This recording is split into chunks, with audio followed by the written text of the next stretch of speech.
Hello dear students, welcome to our YouTube channel Deepraj sir math. तो आज हम बात करेंगे सवाल नंबर 22 से। पिछली वीडियो में मैंने सवाल नंबर 21 तक कंप्लीट करा दिए थे। इसमें हम सवाल नंबर 22 से शुरुआत करेंगे, ठीक है। तो सवाल नंबर 22 देखिए क्या है कि एक त्रिभुज में सबसे बड़ा कोण सबसे छोटे कोण का वर्ग है। तो कोई त्रिभुज बना लीजिए। इसमें कुछ ऐसा नहीं कहा गया कि ये समकोण त्रिभुज है या समबाहु त्रिभुज है, कुछ भी बना लीजिए अपने मन से। ABC त्रिभुज बना लिया। इसमें कहा गया सबसे बड़ा कोण सबसे छोटे कोण का वर्ग है। तो हम मान के चलते हैं, माना सबसे बड़ा कोण सबसे बड़ा कोण मैंने मान लिया एंगल जो A है, इसे सबसे बड़ा कोण नाम दे दिया। और सबसे छोटा कोण मैंने कह दिया एंगल B को मान लीजिए मैंने सबसे छोटा कोण नाम दे दिया। तो ये सबसे छोटा कोण हो गया, ठीक है। तो ये मतलब सबसे छोटा कोण मैंने एंगल B मान लिया। सबसे छोटा कोण एंगल B हो गया, हैं। सबसे छोटा कोण एंगल B। अब देखिए जो कहा गया वो हम करते हैं धीरे धीरे। तो सबसे बड़ा कोण सबसे छोटे कोण का वर्ग है। तो सबसे बड़ा कोण कौन सा, एंगल A। जो सबसे बड़ा कोण है सबसे छोटे कोण का सबसे छोटा कोण B है। सबसे छोटे कोण का वर्ग है सबसे बड़ा कोण। इसे समीकरण नंबर 1 दे दिया। अब देखते हैं तथा अन्य कोण छोटे कोण का दुगना है। अन्य कोण जो है, अन्य कोण छोटे कोण का दुगना है। अन्य कोण छोटे कोण का वर्ग है, मतलब अन्य कोण छोटे कोण का दुगना। तो अन्य कोण एंगल C बचा। तो एंगल C जो है छोटे कोण का दुगना है। तो छोटा कोण B है, छोटे कोण का दुगना है। तो इन दो का गुणा कर दिया। इसे मैंने दे दिया समीकरण नंबर 2 दे दिया इसे, ठीक है। इसे समीकरण नंबर 2 दे दिया मैंने। अब देखिए हम क्या करेंगे। नाउ मुझे पता है कि एंगल A और एंगल B और एंगल C, इन तीनों कोणों का योग कितना होगा, 180 अंश, क्योंकि त्रिभुज के तीनों कोणों का योगफल 180 अंश होता है। इसलिए देखिए एंगल A की जगह पर मैंने लिख दिया B², क्योंकि एंगल A की जगह B² हम लिख सकते हैं समीकरण 1 से। और एंगल B की जगह मैंने एंगल B लिख दिया, प्लस एंगल C की जगह लिख सकते हैं twice of angle B = 180 degree, ठीक। अब देखिए ये एंगल B का वर्ग प्लस एक कोण B और दो कोण B, तो 3 कोण B और 180 में इधर माइनस में ले आए, बराबर क्या बचा इधर 0। अब वही करना है कि यहाँ 1 है, 1 का गुणा 180 में करना, माइनस का ही आएगा 180। माइनस चिन्ह मुझे ये बताएगा कि घटकर आ जाए ये 3। तो घटकर 3 आ जाएंगे। देखिए 180 का हम फैक्टर करेंगे। तो 180 का हम लिख सकते हैं 18 × 10 लिख सकते हैं। तो 18 कर देंगे 2 3 6 और 7 18 और 10 के कर लेंगे 2 5 10। मैंने ये फैक्टर कर लिए इस प्रकार से। अब घटकर मुझे कितने लाने हैं, 3। तो इसके ऐसे गुणा कीजिए कि घटकर 3 आ जाएँ। तो देखिए कैसे आएंगे, 2 3 6 और 6 दूनी 12 और 5 3 15, यानी 15 में से अगर 12 जाएंगे तो घटकर आ जाएंगे 3। 15 में से अगर 12 जाएंगे तो एंगल B² प्लस यहाँ पर लिख दिया मैंने 15 में से 12 जाएंगे, यहाँ लिख दिया एंगल B - 180 डिग्री बराबर 0। यहाँ लिख दिया angle B² plus 15B - 12B, मतलब एंगल B लिखना है, ठीक है। एंगल B और -180 बराबर 0। यहाँ से मैंने एंगल B कॉमन ले लिया, यहाँ बचा एंगल B और प्लस यहाँ पर 15 बचेंगे। यहाँ से हम माइनस के 12 कॉमन ले लेंगे, यहाँ बचेगा एंगल B और माइनस जगह हो जाएगा प्लस। तो 12 भाग देंगे तो 12 एकम 12, 6 बचे 60 हो गए, 12 पंचे 60। अब हम क्या करेंगे, एंगल B + 15 एंगल B + 15 दोनों जगह हैं। यहाँ से मैंने एंगल B + 15 कॉमन ले लिया। तो एंगल B + 15 कॉमन ले लिया। तो यहाँ कितना बचा, एंगल B - 12 बराबर 0। हम इसे करेंगे 0 बराबर, तो मेरा उत्तर माइनस में आएगा, हम माइनस का नहीं लेंगे।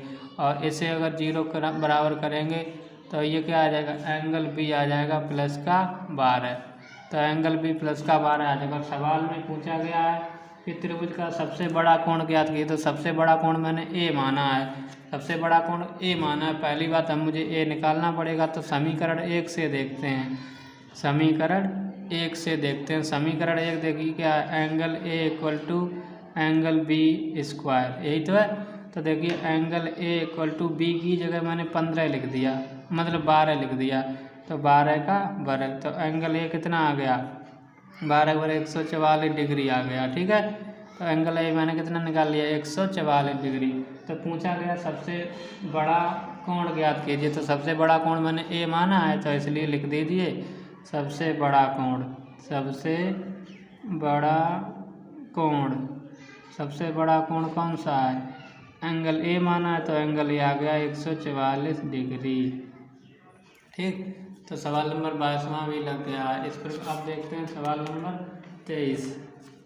सवाल नंबर 23 देखिए, एक समकोण त्रिभुज का आकार 3√10 है। तो समकोण त्रिभुज बना लीजिए, समकोण त्रिभुज बना लिया, ठीक। और समकोण त्रिभुज का जो कर्ण है, कर्ण कितना है, 3√10। तो यहाँ पर मैंने लिख दिए 3√10, ठीक है। तो समकोण त्रिभुज का कर्ण 3√10 है, तो मैंने ये 3√10 लिख दिया, ठीक है। अब देखते हैं 3√10 सेंटीमीटर है, पूरा मात्रक भी लगाइए साथ में, ठीक। 3√10 सेंटीमीटर हो गया। और सबसे छोटी भुजा को 3 गुना और अन्य भुजा को दुगना कर दिया। सबसे छोटी भुजा क्या, कुछ भी लंब और आधार में से कोई भी सबसे छोटी भुजा मान सकते हो।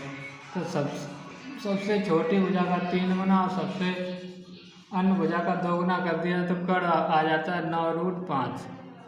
अभी मैंने मान लिया कि जो ये वाली भुजा, ये सबसे छोटी x मान दे दिया, ये आधार है, इसको मैंने मान लिया, माना ये सबसे, चलो सबसे बड़ी भुजा मैंने क्या मान ली, सबसे बड़ी। तो इसमें कहा नहीं गया, इसमें कहा कि सबसे छोटी भुजा का 3 गुना और अन्य भुजा का 2 गुना। तो हम सबसे बड़ी, तो ऐसे कड़ी सबसे बड़ी भुजा होती है, बड़ी थोड़ा, ये छोटी है, ठीक है।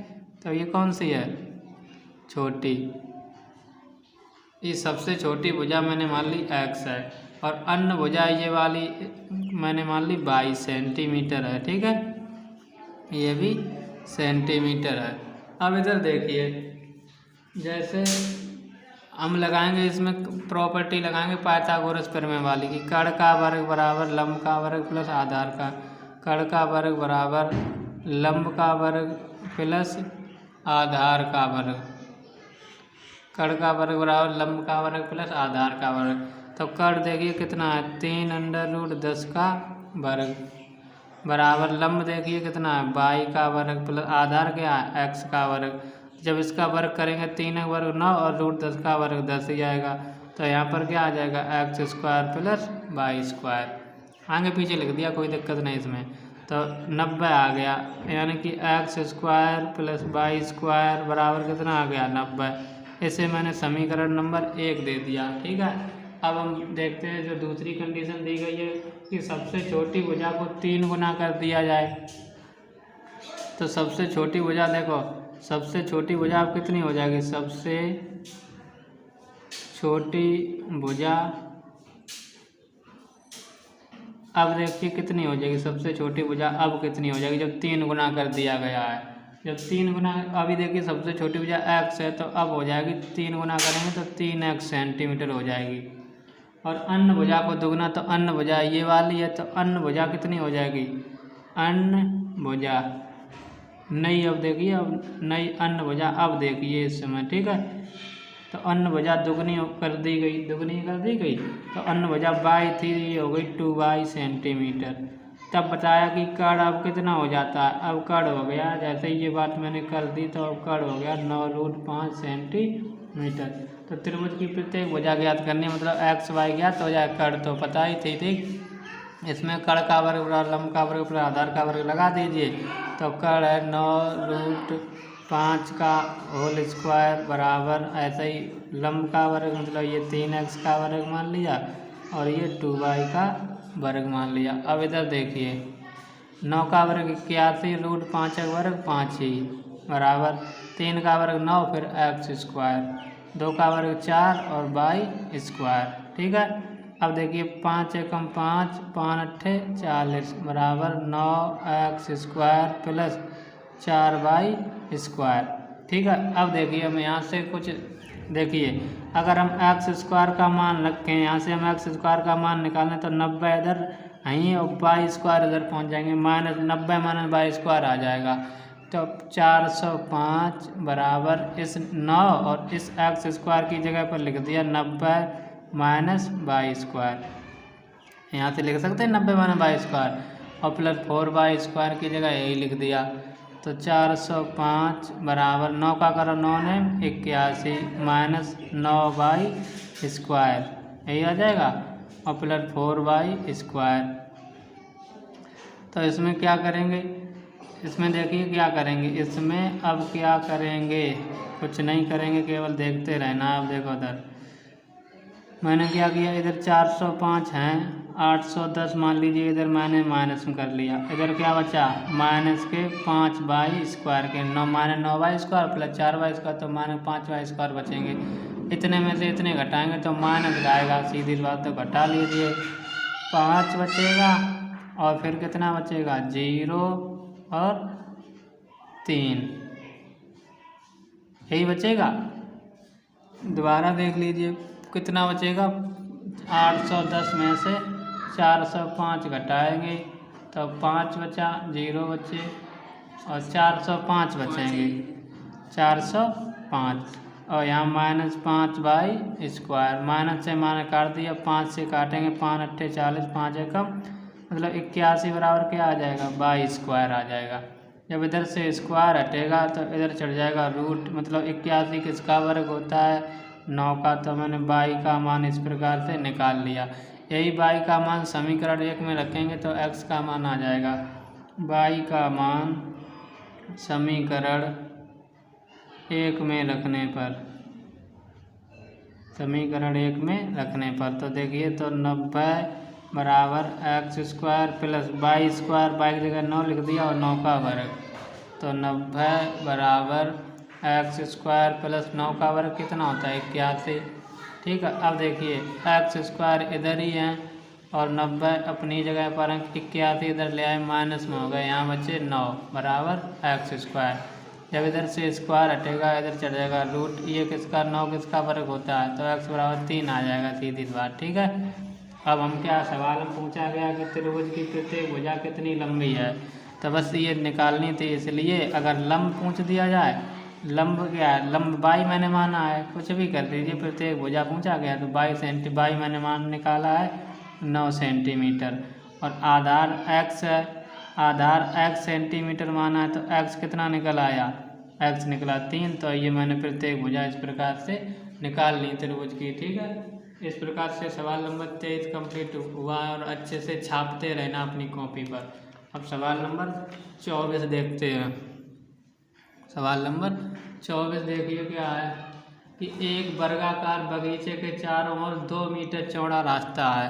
तो देखिए वर्गाकार बगीचा है, वर्ग के आकार का, वर्ग के आकार का, वर्ग मतलब जिसकी चारों भुजाएं बराबर हों उसे वर्ग कहते हैं। तो वर्गाकार बगीचा है जिसके चारों ओर 2 मीटर चौड़ा रास्ता है। तो 2 मीटर चौड़ा रास्ता मतलब ये मैंने रास्ता मान लिया, ये 2 मीटर चौड़ा मैंने रास्ता मान लिया। ठीक है, हर जगह 2 मीटर चौड़ाई का रास्ता है। अब देखिए इधर इस रास्ते का क्षेत्रफल 196 वर्ग मीटर है। तो बगीचे की भुजा ज्ञात कीजिए। बगीचे की भुजा मैंने a सेंटीमीटर मान ली कि इसकी भुजा कितनी थी a, ये है, और 2 मीटर चौड़ा रास्ता बन गया, मतलब 2 इधर बढ़ गया, 2 इधर बढ़ गया, इसका मतलब ये पूरी भुजा कितनी हो जाएगी, ये वाली a थी शुरुआत में, मान लो वर्ग की भुजा, और 2 इधर बढ़ गया चौड़ी रास्ता, 2 इधर, यानी कि इतनी 4 बढ़ गई एक तरीके की। तो हम कह सकते हैं ये जो बड़ी वाली भुजा है बाहरी, ये वाली ये a+4 सेंटीमीटर हो गई। ऐसे a+4 ये भी हो जाएगी, मतलब सभी a+4 ही आ जाएंगी। अब एक बात बताइए, और रास्ते का क्षेत्रफल दिया, मतलब ये रास्ता है, ये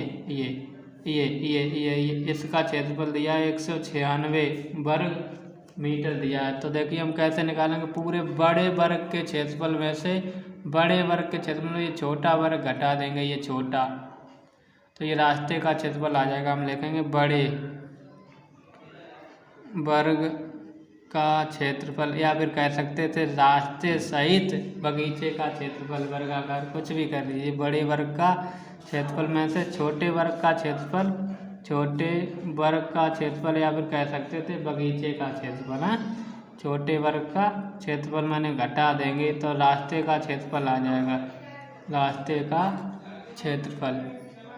ठीक है, तो बड़ा वर्ग की भुजा कितनी है, a+4, इसका वर्ग माने छोटे वर्ग की भुजा a है, और छोटे वर्ग मतलब ये वर्ग भुजा क्यों कर दिया ऐसे, जैसे किसी वर्ग का क्षेत्रफल भुजा स्क्वायर होता है, इसलिए अगर मान लीजिए भुजा a+4 है इसलिए a+4 का स्क्वायर कर दिया।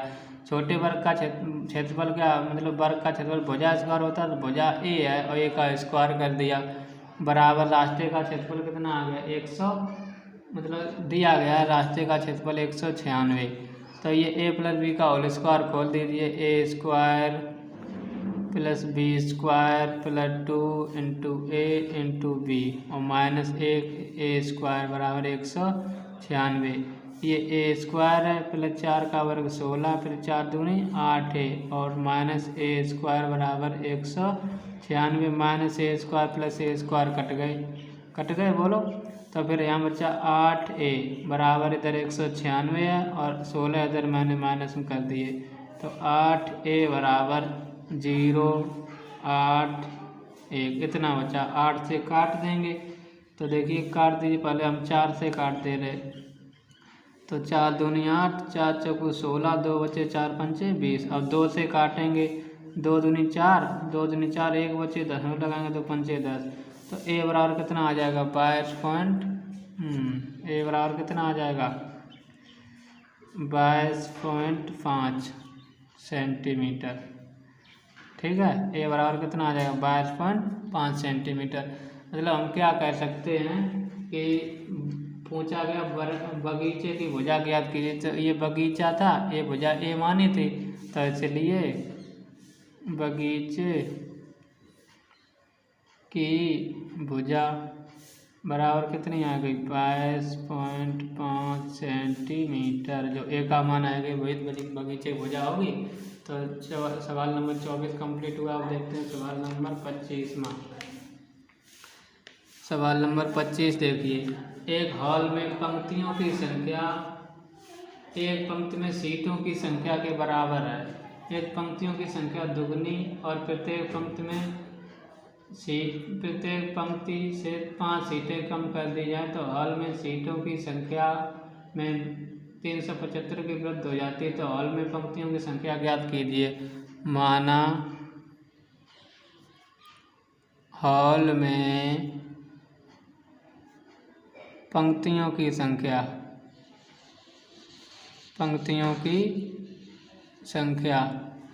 मैंने क्या मान ली x मान ली। माना हॉल में पंक्तियों की संख्या क्या है x है। ठीक है, माना हॉल में पंक्तियों की संख्या क्या मान ली मैंने x मान ली।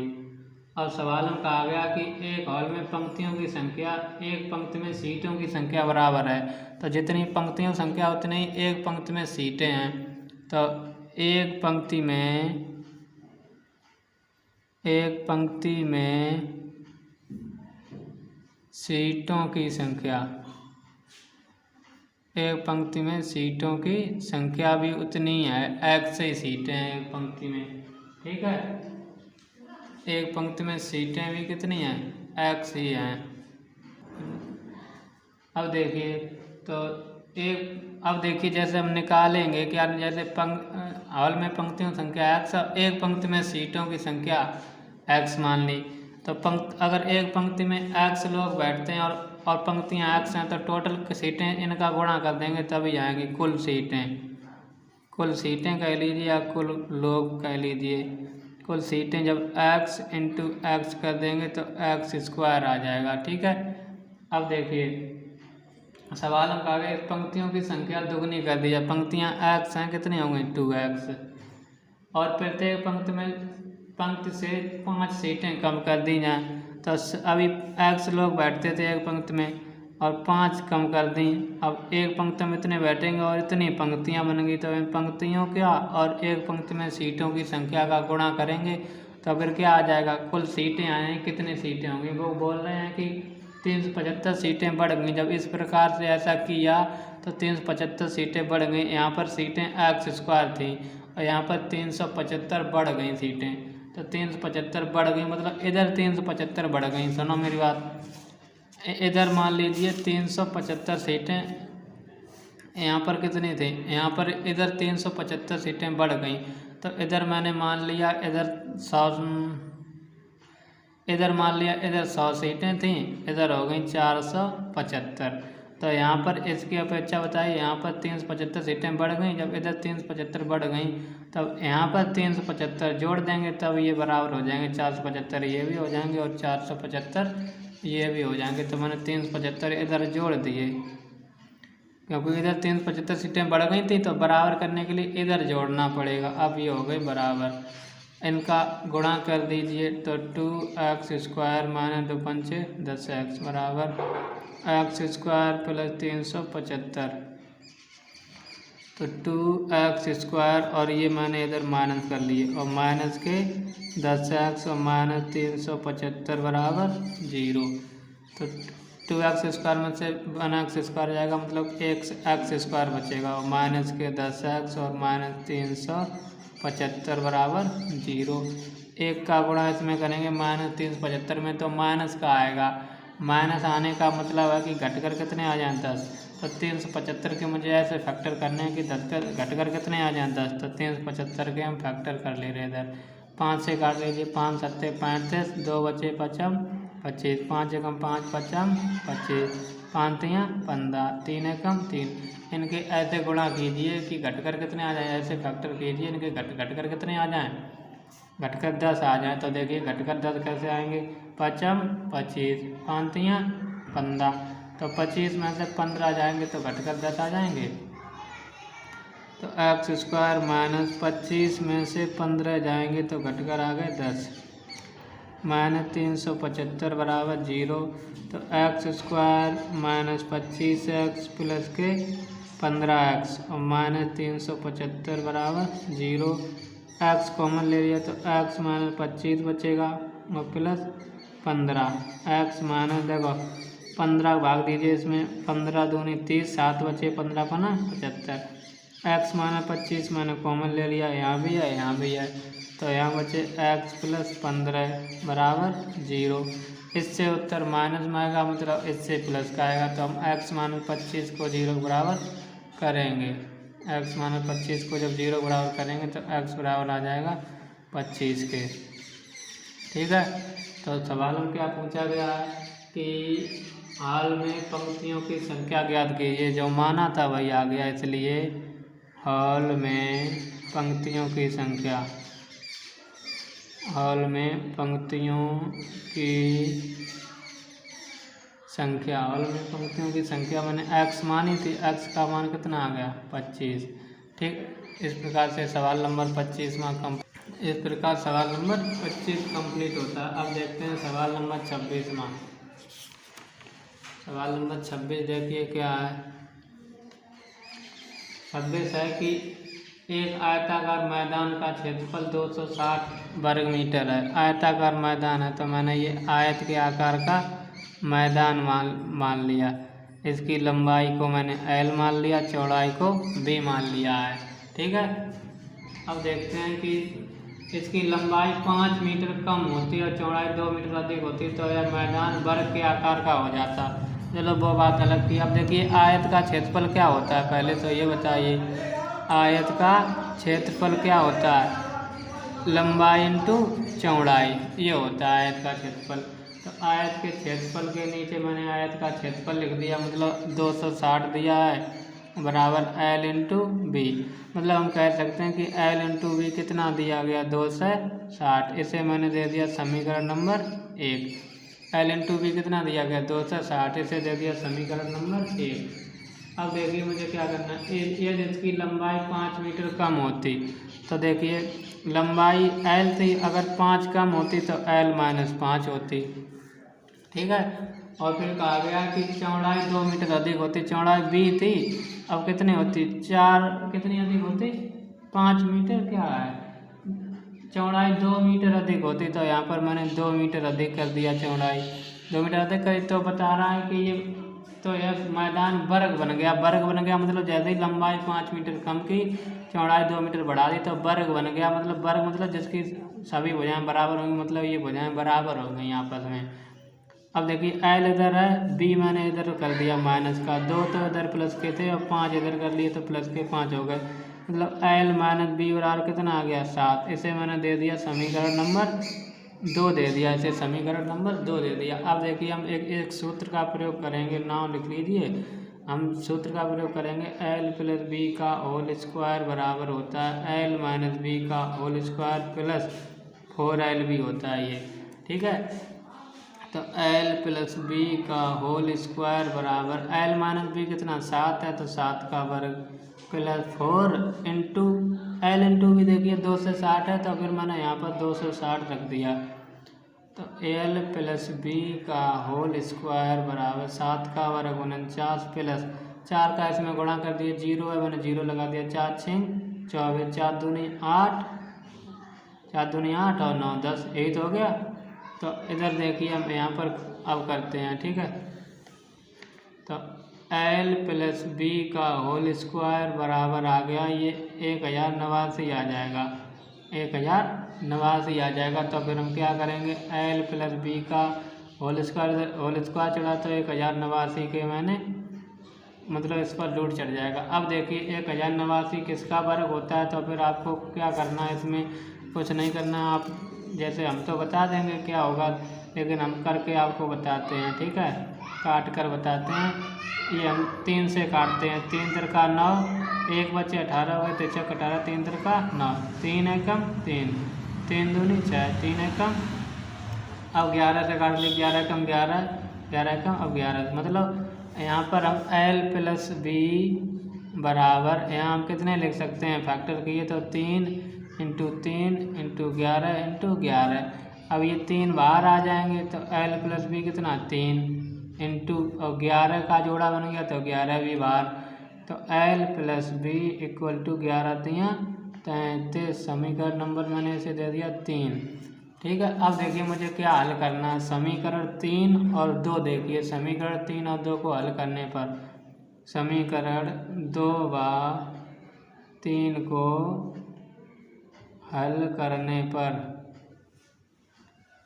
तो देखिए हल करेंगे तो 2l माइनस बी बराबर 7 है और ये l प्लस बी बराबर 33 है, ये कट गए तो ये हो गया 2l बराबर 33 और 7 40, 2 से काटेंगे 20, तो l बराबर कितना आ गया 20 आ गया, ठीक है। यही l का मान समीकरण 1 में रख लीजिए या 2 में रख लीजिए, 3 में रख लीजिए तो b का भी मान आ जाएगा। तो l का मान समीकरण 1 में रख ले रहे, 1 में रखने पर तो समीकरण जब 1 में रखेंगे तो समीकरण 1 देखिए l इंटू बी बराबर 260 है, ये है। तो हम l की जगह रख लेंगे 20 इंटू बी बराबर 260, ठीक है। अब देखिए और 0 से 0 कट गया, 2 कम 2 2 3 6, तो b बराबर कितना आ जाएगा 13 आ जाएगा, ठीक है। b बराबर कितना आ जाएगा 13 आ जाएगा। तो सवाल में पूछा क्या गया है, सवाल में पूछा गया है कि मैदान का परिमाप ज्ञात कीजिए। अब क्या मैदान के परिमाप मतलब आयताकार मैदान है तो ये लगा देना आयताकार मैदान का परिमाप, आयताकार मैदान का परिमाप। तो आयताकार मैदान का परिमाप वाला सूत्र लगा देना। इसका परिमाप वाला सूत्र क्या होता है, आयत का परिमाप वाला होता है 2 ब्रैकेट l प्लस बी। तो 2 ब्रैकेट l की जगह मैंने लिख दिया 20 और b मैंने निकाल लिया 13, तो 2 ये कितने 33 हो जाएंगे, 20 और 13, 33 का गुणा 2 में करते हैं यानी 66 मीटर आ जाएगा, क्योंकि भुजाएं ये क्षेत्रफल दिया था ये मीटर में दिया था, वर्ग मीटर में, तो ये मैंने निकाल लिया इस प्रकार से। मतलब आयत का परिमाप कितना आ गया 66 मीटर। तो इस प्रकार से सवाल नंबर 26 भी मेरा कंप्लीट होता है, ठीक है। बताइए ये सवाल नंबर 26 भी कंप्लीट हो गया, देख लेना अच्छे से, ठीक। अब देखते हैं सवाल नंबर 27 में। सवाल नंबर 27 देखते हैं। सवाल नंबर 27 देखिए क्या है कि ये 27वां सवाल समझने के लिए थोड़ा कि शतरंज के एक बोर्ड पर 64 वर्ग बराबर हैं, मतलब 64 बराबर वर्ग हैं। मान लीजिए ये शतरंज का बोर्ड है, ठीक है। इस पर कितने हैं? 64 बराबर वर्ग हैं, ठीक है। 64 बराबर वर्ग हैं। हम क्या करेंगे इसमें, देखिए प्रत्येक वर्ग का क्षेत्रफल 6.25 वर्ग सेंटीमीटर है। बोर्ड के चारों ओर 2 सेंटीमीटर चौड़ा बॉर्डर बनाया गया। शतरंज के बोर्ड की लंबाई ज्ञात कीजिए। अब देखिए इधर 2 मीटर चौड़ा बॉर्डर बनाया गया है, ऐसे करके ये 2 मीटर चौड़ा बॉर्डर हो गया, ये बना दिया गया, ठीक है। तो ये मुझे पूरी बोर्ड की लंबाई ज्ञात करनी है। ये एक बात देखिए, इधर देखिए कि जैसे ये शतरंज के बोर्ड पर 64 बराबर वर्ग हैं और प्रत्येक वर्ग का, अब देखिए वर्ग हैं कितने, 64 वर्ग हैं। अब देखिए 1 2 3 4 5 6 7, मान लीजिए वर्ग हैं। ऐसे ही 64 वर्ग बनाने तो एक लाइन में मैंने 8 बना दिए, ऐसे ही 8 लाइनें की जाएंगी। 2 3 4 5 6 7 8, मतलब 8 लाइनें समझ लेना, ठीक है। तो अगर एक लाइन में 8 वर्ग हैं तो 8 ही लाइनें बनानी पड़ेंगी, तो 64 वर्ग हो जाएंगे मेरे। तो हम क्या करेंगे कि एक वर्ग का क्षेत्रफल दिया गया है, मतलब ये एक वर्ग का क्षेत्रफल, मैंने एक वर्ग की वजह ए इतनी मान ली। तो देखिए एक छोटे वर्ग का क्षेत्रफल, एक छोटे वर्ग का क्षेत्रफल, तो वर्ग का क्षेत्रफल क्या होता है, भुजा स्क्वायर होता है, भुजा स्क्वायर।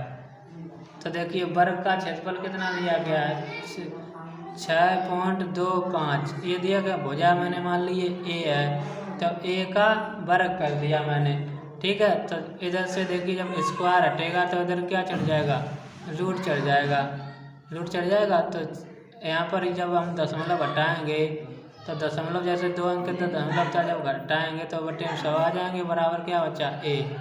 अब देखिए 625 25 का वर्ग होता है और ये 100 किसका होता है, 10 का होता है, और बटे ए बराबर ए कर दिया। एक अंक मतलब 10 है तो दशमलव एक अंक इधर लग जाएगा, तो ये 2.5 आ जाएगा ए कितना आ जाएगा, 2.5। तो अब देखिए मतलब मैंने इस प्रत्येक वर्ग की भुजा आ गई 2.5 सेंटीमीटर, 2.5 सेंटीमीटर आ गई। ऐसे ही इस प्रकार से ये 8 हैं, तो 8 वर्ग की एक लाइन में 8 वर्ग हैं, तो एक लाइन में 8 वर्ग हैं, तो 8 सभी 8 वर्ग केवल एक लाइन में हम देखते हैं, तो सभी 8 वर्ग की भुजा की लंबाई कितनी आ जाएगी बताओ। तो जब एक वर्ग 2.5 सेंटीमीटर भुजा है, सही 8 हैं इस लाइन में, तो 8 का गुणा कर देंगे, यानी कि 8 × 40, 8 दूनी 16 और 4 20, मतलब कि 20.0, मतलब एक अंक इधर लगाएंगे, एक अंक तो 20.0 मतलब 20 सेंटीमीटर आ गई इस भुजा की लंबाई, ठीक है। मतलब ये पूरी 20 सेंटीमीटर आ गई। और मुझे क्या करना है, मुझे सवाल में शतरंज के बोर्ड की लंबाई ज्ञात करनी है। तो शतरंज के बोर्ड की लंबाई, शतरंज के बोर्ड की लंबाई ज्ञात करनी है। तो शतरंज के बोर्ड की लंबाई कैसे ज्ञात करेंगे, तो देखिए यहाँ से यहाँ तक 20 थी, और इधर 2-2 मीटर चौड़ा बॉर्डर बनाया गया, इधर 2 मीटर इधर 2 मीटर इधर, तो ये टोटल ये लंबाई पता चल जाएगी, यानी कि 2 इधर से बढ़ाई 2 इधर से बढ़ाई, टोटल यानी कि कितनी हो गई, 24 सेंटीमीटर हो गई शतरंज के बोर्ड की लंबाई। इस प्रकार से देख लीजिए, समझ में आया होगा था सवाल ये, ठीक है। बताइए, बोलो ना। तो इस प्रकार से सवाल नंबर 27 भी कंप्लीट हो गया। अब देखते हैं सवाल नंबर 28वां। सवाल नंबर 28 देखते हैं अब। सवाल नंबर 28वां देखते हैं अब, ठीक है। तो सवाल नंबर 28 देखिए क्या, एक लड़की की आयु अपनी बहन से दुगनी है। तो मान लीजिए, तो और पूरा पढ़ ले रहे सवाल। 4 वर्ष बाद दोनों की आयु का गुणनफल 160 वर्ष होगा, इनकी वर्तमान आयु ज्ञात कीजिए। तो देखिए यहाँ से देखिए कि एक लड़की की आयु अपनी बहन से दुगनी है, तो हम मान कर चलते हैं, माना देखिए एक जो लड़की की आयु है, लड़की की आयु दोबारा देखिए, एक लड़की की आयु अपनी बहन से दुगनी है, तो माना उसकी बहन की आयु, उसकी बहन से दुगनी है तो उसकी बहन की आयु, उसकी बहन की आयु, तो उसकी बहन की आयु मैंने मान ली x वर्ष है। कितनी मान ली? x वर्ष मान ली। तो लड़के की आयु, लड़की की ये वर्तमान आयु है, ठीक है। अब देखिए लड़की की आयु अपनी बहन से दुगनी है, तो बहन की x मानी है, तो लड़की की यानी कि 2x वर्ष कर देंगे, दुगनी कर दी मैंने, ठीक है। अब इधर देखिए, अब हम क्या करेंगे, अब हम देखेंगे कि 4 वर्ष बाद दोनों की आयु का गुणनफल 160 है। अगर ये आज x वर्ष की है तो 4 वर्ष बाद उसकी बहन कितने होगी? x + 4 की, यानी कि 4 जोड़ देंगे। ऐसे ये लड़की 2x की है तो 4 वर्ष बाद ये 2x + 4 की होगी, और 4 वर्ष बाद इनकी आयु का गुणनफल मैंने गुणा कर दिया, तो बराबर कितना है? 160। अब इनका कर लीजिए, x का पहले इसमें कर ले रहे गुणा, और फिर इसके बाद इसका पूरे में कर देंगे। तो x का कीजिए 2x², x का इसमें कीजिए तो 4x, 4x का अब इसमें करेंगे तो 4 दूनी 8x, 4 चौकू 16 बराबर 160। तो देखो 2x² और 8x और 4x कितने हो गए? 12x + 16, और ये 160 इधर कर दिए, माइनस के हो गए, ठीक है। बताइए, तो 2x² + 12x और इधर ये कर लिए माइनस के, कितने आएंगे? 160 में से ये जाएंगे तो 144 आ जाएंगे, ठीक। 160 मतलब 16 - 160 - 144 आ जाएंगे। अब देखते हैं मुझे क्या करना है। यहाँ से मैंने 2 कॉमन ले लिया, तो यहाँ x² बचेगा, 2 × 6 = 12, माइनस 2 × 7 = 14, 2 दूनी 4 बराबर 0। ये 2 आ जाएंगे बट्टे में, x² + 6x - 72 बराबर 0। 1 का गुणा इसमें करेंगे तो -72 आएंगे। माइनस चिन्ह क्या बताया? घट कर कितने आ जाएँ? 6, तो 5 × 6 = 72 होते हैं, सीधी बात। तो 12 में से कितने आ जाएंगे? 12 में से 6 घटाएंगे, 6 ही आ जाएंगे। तो x² + 12 में से 6 घटा दिए, फिर x - 72 बराबर 0। तो x² + 12x - 6x - 72 बराबर 0। यहाँ से मैंने x कॉमन ले लिया, तो x + 12 आएगा। यहाँ से -6 कॉमन ले लेंगे इन दोनों में से, तो x बचेगा, माइनस जगह प्लस हो जाएगा, 6 × 6 = 6 दूनी 12। अब इधर देखते हैं, जैसे x + 12 मैंने दोनों जगह से कॉमन ले लिया, तो यहाँ कितना बचा? x - 6 बराबर 0। इससे मेरा उत्तर माइनस में आएगा, तो ये नहीं लेंगे, तो x - 6 को हम 0 बराबर करेंगे तो x बराबर आ जाएगा 6। x बराबर क्या आ जाएगा? 6 आ जाएगा। तो इसमें क्या पूछा गया है कि इनकी वर्तमान आयु ज्ञात कीजिए, मतलब उसकी बहन और की अब निकाल लेंगे। देखिए वर्तमान आयु, इसलिए उसकी बहन की आयु देखिए, या वर्तमान लिख दीजिए, बहन की आयु लिख लीजिए। बहन की आयु मैंने कितनी मानी थी? x वर्ष, x कितना आ गया? 6 वर्ष। और लड़की की आयु, लड़की की आयु, ठीक है, लड़की की वर्तमान आयु 2x वर्ष मानी है मैंने, बताइए। तो 2 × x जगह कितना लिख देंगे? 6, यानी कि 12 वर्ष की हो जाएगी ये लड़की, और उसकी बहन है 6 वर्ष की। तो इस प्रकार से सवाल नंबर 28 भी आपने देख लिया।